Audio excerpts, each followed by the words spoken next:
song. Welcome, everybody. This is who wrote the text. To what is now our fourth annual Poetry and Music PrimeTime event in the library. It's co-sponsored by our friends in the English department and part of our ongoing celebration of National Poetry Month. We have a really great lineup of speakers and readers, I should say, and singers, and I want to leave maximum time for them, but I did want to highlight just a few things that are coming up because we have some great stuff. Next Tuesday, it's Big Love for the CWC program that is celebrating its 30th birthday, anniversary, whatever. There's going to be great stories and cake, so I hope that you can come for that. On Thursday, April Schmidt is reading from Triptych, her new memoir. The following Tuesday, the 26th, we're going to be hearing from Emma Beacon, who is the winner of the Library Research Prize.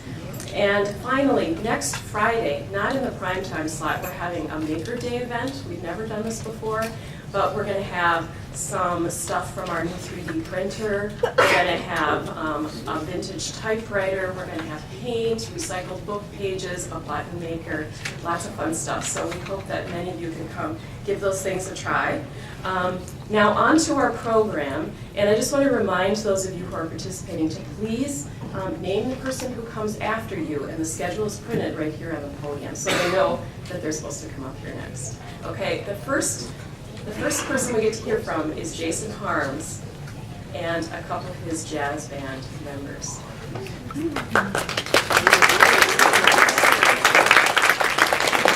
Hey, I heard some of y'all have the poetry appreciation expression down, but a lot of us didn't, so.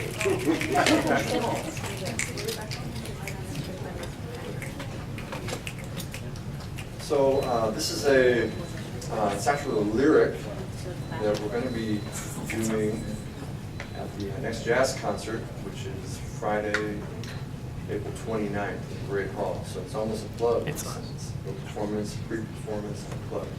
This particular piece is called There's a Rider from on High. At the concert, you're going to hear it with jazz orchestra, string, choir. But today, we're just going to focus on the lyrics.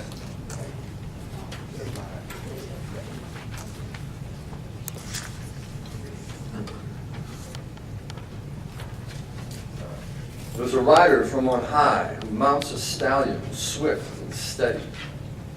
Name and rank upon his thigh, the loose battalions drawn and ready.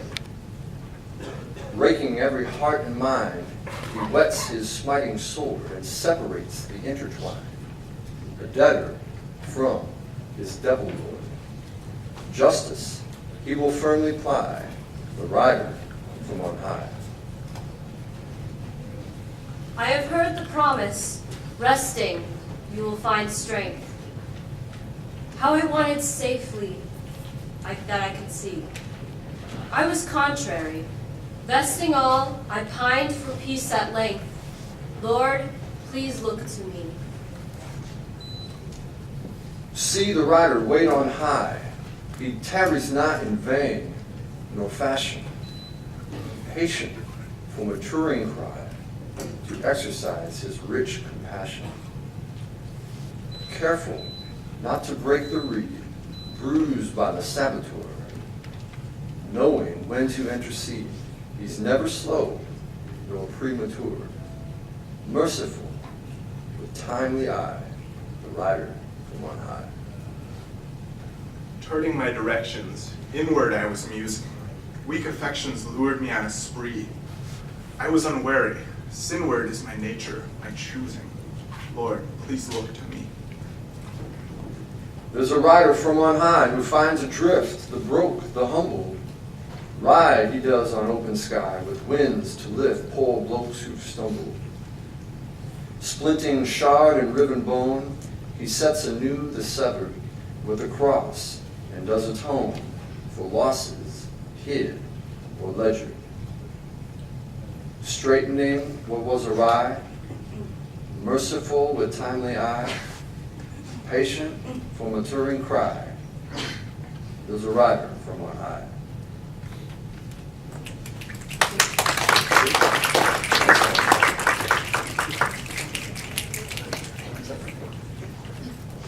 And now Rebekah Warren that is next.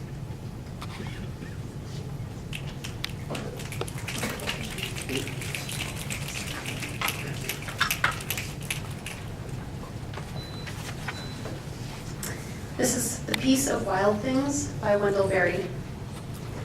When despair for the world grows in me, and I wake in the night at the least sound in fear of what my life and my children's lives may be, I go and lie down where the wood drake rests in his beauty on the water and the great heron feeds. I come into the peace of wild things who do not tax their lives with forethought of grief. I come into the presence of still water, and I feel above me the day-blind stars waiting with their light. For a time, I rest in the grace of the world and am free. Next will be Katie Saffel.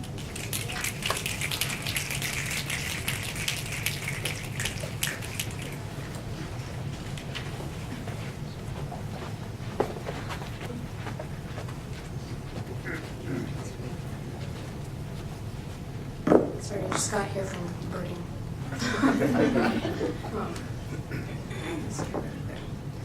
If I was not ahead, I probably would have marked it.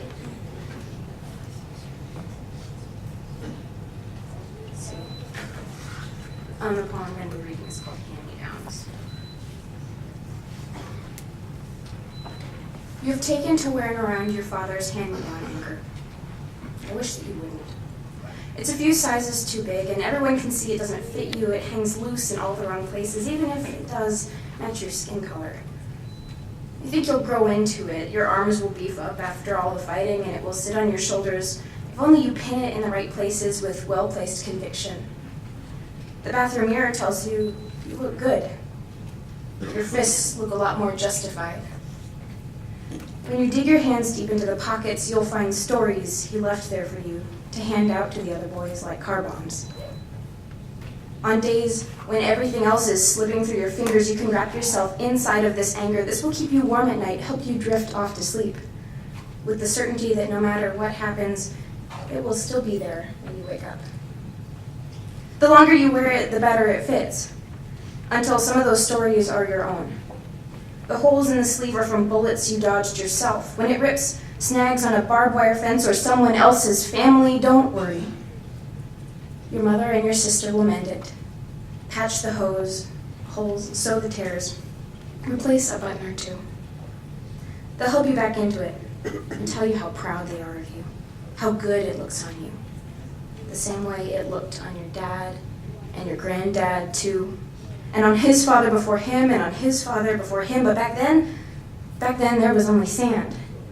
Until someone drew a line, someone built a wall, someone threw a stone. And the crack in the skull that it hit fractured perfectly, like twigs on the branches of a family tree, so someone threw a stone back. And each fracture, each tiny break, wound itself together into thread. The thread pulled itself around him, your great somebody. And on the other side of the wall, they were knitting just as fast. And theirs fit them just as well, only a slightly different shade. So I'm asking, when the time comes, who's going to be the first to put down the needle and thread? Who's going to be the first to remember that their grandfather suffered just as many broken windows, broken hearts, broken bones, and the first time you come down to dinner and your son is sitting at the dining room table wearing your hatred on his shoulders? Who is going to be the first to tell him it's finally time to take it off?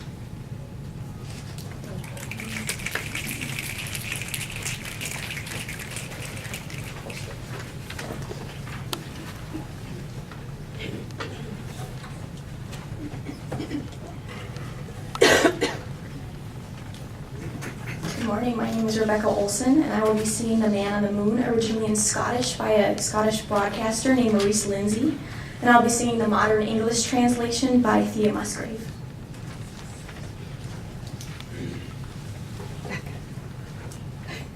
The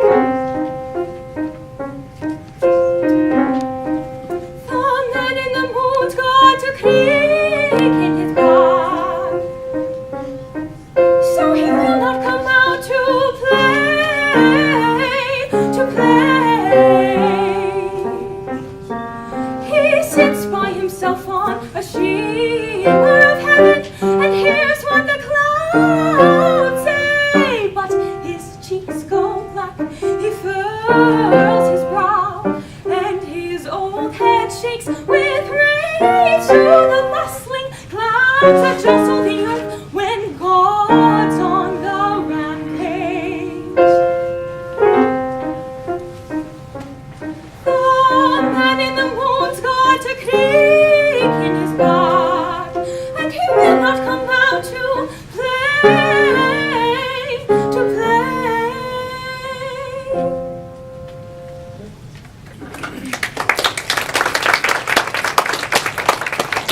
next will be Artie Terry.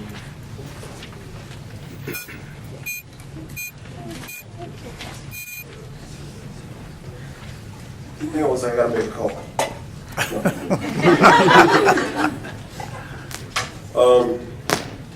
This is a thing that I wrote.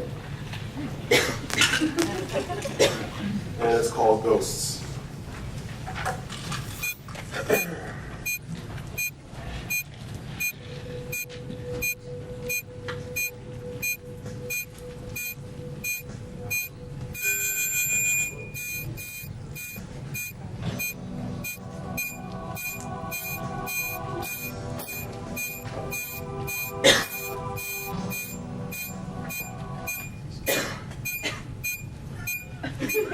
Not my phone, I don't think.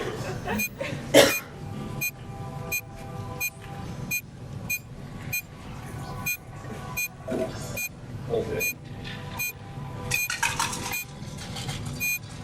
I'll do without the music.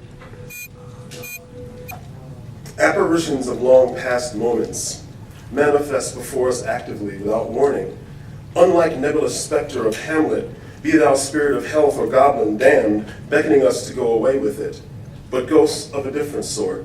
Decisions, choices, actions or inactions that follow us even as our days go. Could have, should have, would have. Perchance 3 most dangerous combinations of syllables in any language. Right behind, I got this. Words that invoke pause and reflection. Longer we live, farther we can look back. Farther we look back, more ghosts appear. But through what spheres of sight do we observe? Humility or arrogance, greed or benevolence, courage or fear, regret or delight, love or hate. A false normal curiosity explores a most dangerous thing, the self. No one can do more harm to us than us. In the night when fears arise, in the day when confidence falters, good souls take heart. Bottom line, ghosts are what they were.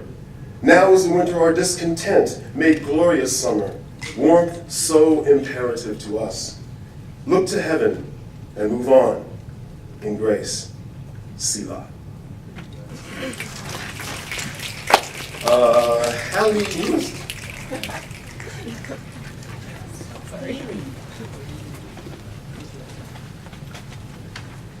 Hi, I'm Haliee Ewest. Was close though. I tried. No, everyone does it. Literally everyone. My own parents. they like to confuse people, so they throw in some extra letters in my name. I'll be reading 2 short poems about my mother. The first one's called Dirty Dishes. My mother stands again, already defeated by the mess she wished would not reappear. A pot caked with old waffle batter, bowls dried with oatmeal, sugar, raisins, spoon stuck in place. Fork, knives, covered in meals and secret midnight snacks. Mugs of coffee grounds, glasses stained with juice. To return the dishes from where they once came, she fills the sink and begins to wash.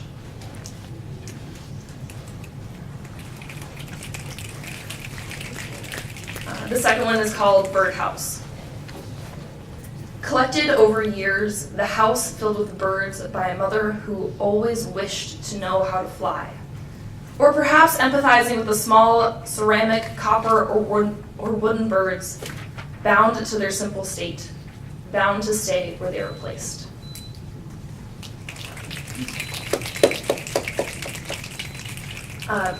McKenna Wetzel is up next. Hi, I'm McKenna West. No, I'm not. I'm actually Brent Adams. And as some of you may know, Bethel University has a theater. It's in the CC Fine Arts Building 108, if you want to wander down there. And we also have a Department of Theater Arts. I teach in the Theater Art Department and direct productions there. And 1 week, we're going to open a production of Shakespeare's As You Like It. And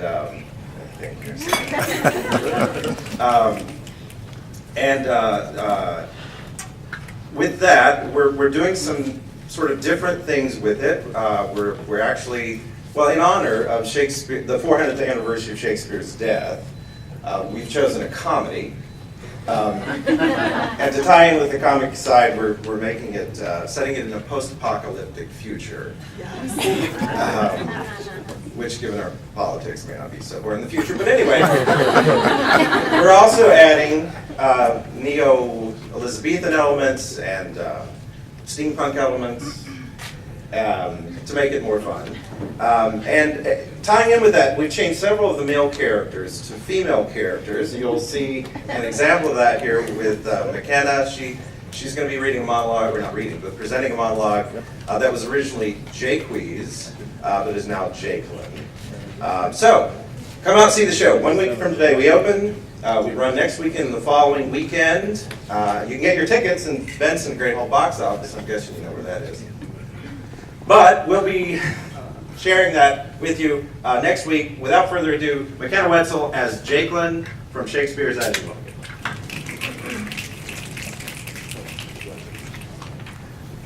All the world's a stage, and all the men and women merely players. They have their exits and their entrances, and one man in his time plays many parts, his acts being 7 ages. At first, the infant, mewling and puking in the nurse's arms. And then the whining schoolboy with his satchel and shining morning face creeping like snail unwillingly to school. And then the lover sighing like furnace with a woeful ballad made to his mistress's eyebrow. And then the soldier, full of strange oaths and bearded like the pard, jealous in honor, sudden and quick in choral, seeking the bubble reputation even in the cannon's mouth.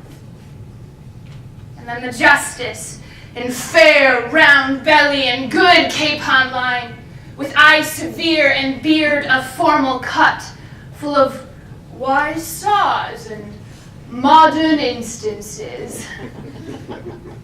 And so he plays his part. The 6th age shifts into the lean and slippered pantaloon with his spectacles on nose and pouch on side, his youthful hose well saved, a world too wide for his shrunk shake and his big manly voice, turning again towards childish treble, whistles and pipes in his sound. Last scene of all, to end this strange, eventful history, is second childishness and mere oblivion. Son's teeth, son's eyes, son's taste, son's everything.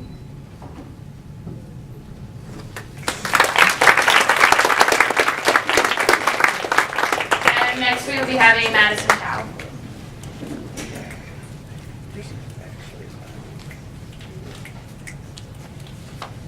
And next we will be having Pa Mao Yang.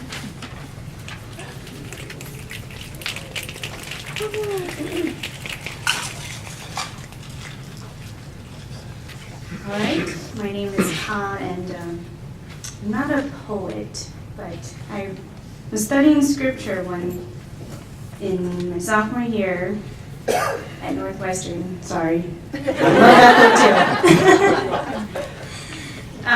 book too. But I had a dear friend who had drifted from God when I was young, and at that point in my life, I heard she had gone through quite a lot, and I was really praying for her, hoping that she would come back to God, but she didn't. And so during that time, I had written this poem, and it reminded me of when you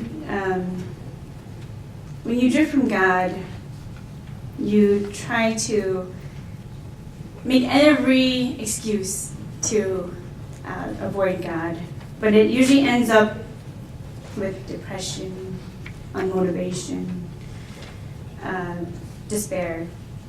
However, when you do take that step to draw closer to God and engage in His scriptures, you really taste the Word of God that is sweeter than honey.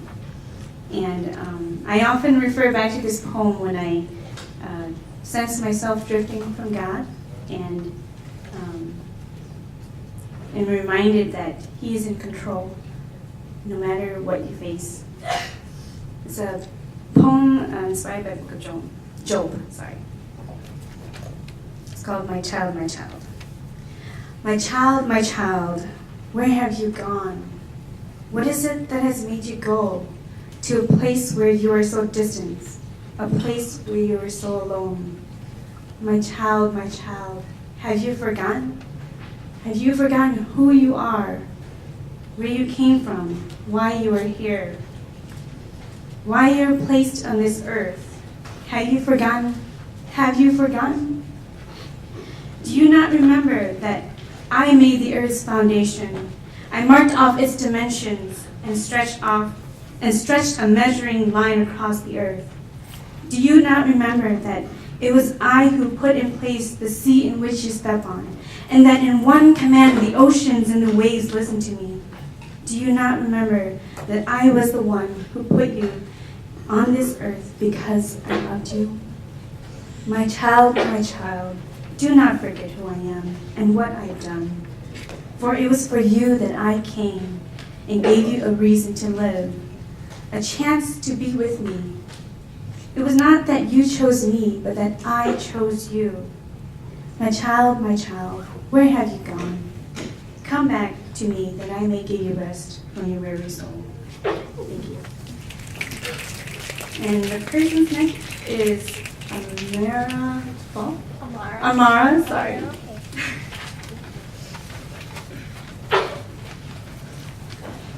Give me a second while I set up here.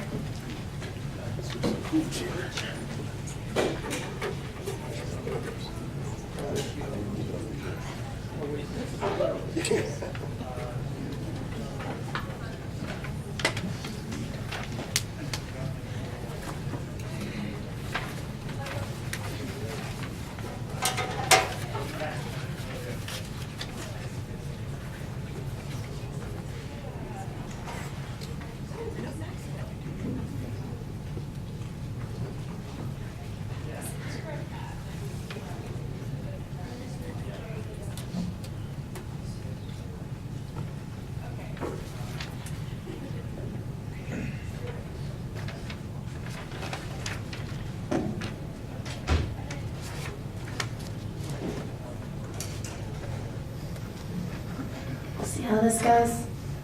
I am a songwriter, and the song I'm about to play for you is called Unknown, and it really reflects how I approach the future. So we'll try this and see how it goes.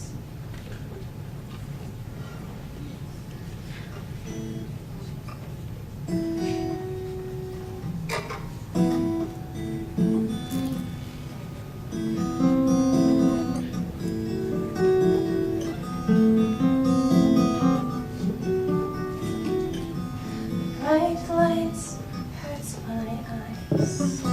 Sunglasses shade, but don't hide the glint, the spark, the other side.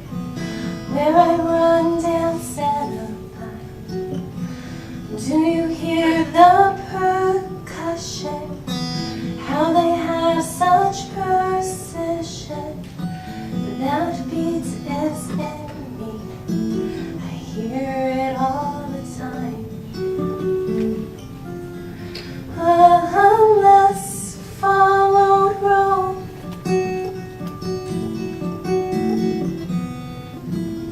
is where I'll go. It's rocky and rough and so unknown, but I must go. Why do I choose When I'm assigned other tasks, I'm told this will not last. That talk is in the past. Do you see the blue sky? The way it shimmers and shines. I must follow those clouds. I know it seems rash. A less followed road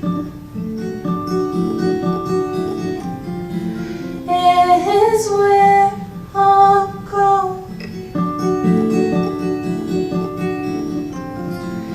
It's rocky and rough and so unknown, but I must go.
Day of Poetry and Music. Thanks for all those who participated in putting it together.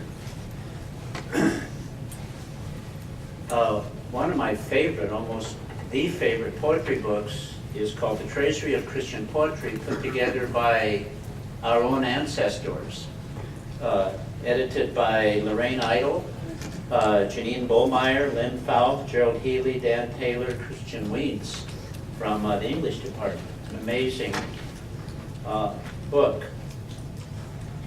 And I'm reading a poem from that book. It's a sensuous, seductive, cautionary tale about a young woman and a snake. And spoiler alert, it turns out well for the snake, not so much for the young woman. It's called Eve by Ralph Hodgson. Eve, with her basket, was deep in the bells and grass, wading in bells and grass up to her knees, picking a dish of sweet berries and plums to eat, down in the bells and grass under the trees.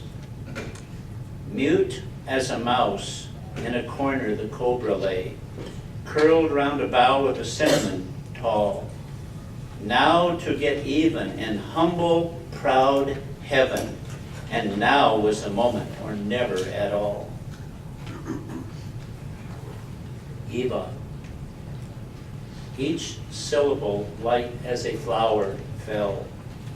Eva, he whispered, the wondering maid, soft as a bubble sung out of a linnet's lung, soft and most silvery. Eva, he said. Picture that orchard sprite, Eve, with her body white, supple and smooth to her slim fingertips, wondering, listening, wondering. Eve with a berry halfway to her lips. Oh, had our simple Eve seen through the make-believe, had she but known the pretender he was. Out of the boughs he came, whispering still her name, tumbling in 20 rings into the grass. Here was the strangest pair in the world anywhere. Eve in the Belsen grass kneeling, and he telling his story low. Singing birds saw them go down the dark path to the blasphemous tree. Oh, what a clatter when Titmouse and Jenny Wren saw him successful in taking his lead. How the birds rated him, how they all hated him, how they all pitied poor motherless Eve. Picture her crying outside in the lane, Eve, with no dish of sweet berries and plums to eat, haunting the gate of the orchard in vain. Picture the lewd delight under the hill tonight. Eva, the toast goes round. Eva, again.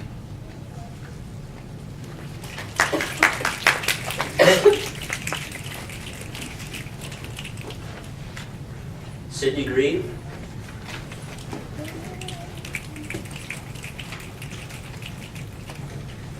Hello everyone, I'm Sidney Greve and I will be reading a poem that I wrote called Burning Hope. Maybe sometimes our greatest fear is that we are right in all the ideas and beliefs that we hope are wrong. Is it truly better to believe in things that are good, even if they aren't true? That's so painful. Hope is so painful. Hope keeps burning its fire into our lungs, and we can't help but breathe it in. It burns us, and we convince ourselves the feeling is good, that the burn means something inside of us is working right. But what if we're wrong? What if the kind of hope that burns us is just slowly draining us of life, of air? What if the giddy feeling of hope is only the lack of oxygen in our lungs as the fire burns harder? What sweeter fire can there be? And does the sweetness alleviate the pain? They say a sugar burn is the worst you can get. Molten crystals burning down into your skin, getting stuck without losing heat. So maybe the sweetness makes the pain worse, makes it harder to heal. What kind of addicts are we then to cling to what scorches our skin just for a taste of sweetness? Oh, hope. I had thought you were the dearest thing I could hold to, the candle flame that led me through dark nights. But now I see that the candle burns at both ends, and the wax makes my fingers stick too close to the flame. I am tired of breathing in empty smoke and calling it incense. I am tired of feeling the first-degree scars stiffening my heart. I am tired of feeling the ache in places I've forgotten were ever touched by fire. Oh, hope, consume me or let me go. Jessica Aaron and Michaela Press.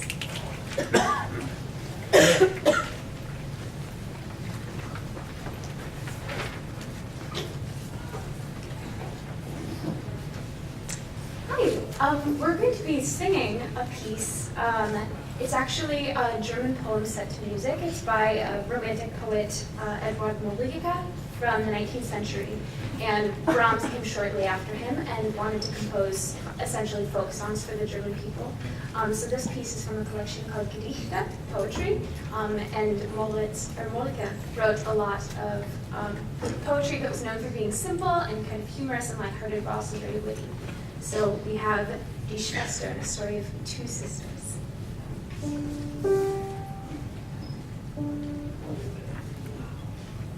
Wir Schwestern zwei, wir schön, so gleich voneinander sieht, so gleich keiner dem anderen, keiner dem anderen, kein Stern dem anderen nicht, kein Stern dem anderen nicht.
Hi, I'm Ruth, and I'm reading a poem by Mary Oliver called Mindful. Every day I see or I hear something that more or less kills me with delight, that leaves me like a needle in the haystack of light. It is what I was born for, to look, to listen, to lose myself inside this soft world, to instruct myself over and over in joy and acclamation. Nor am I talking about the exceptional, the fearful, the dreadful, or the very extravagant, but of the ordinary, the common, the very drab, the daily presentation.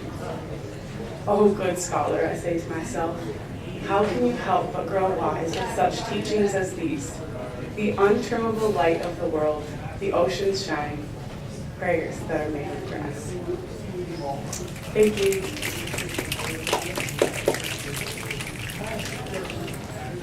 Thanks, everybody.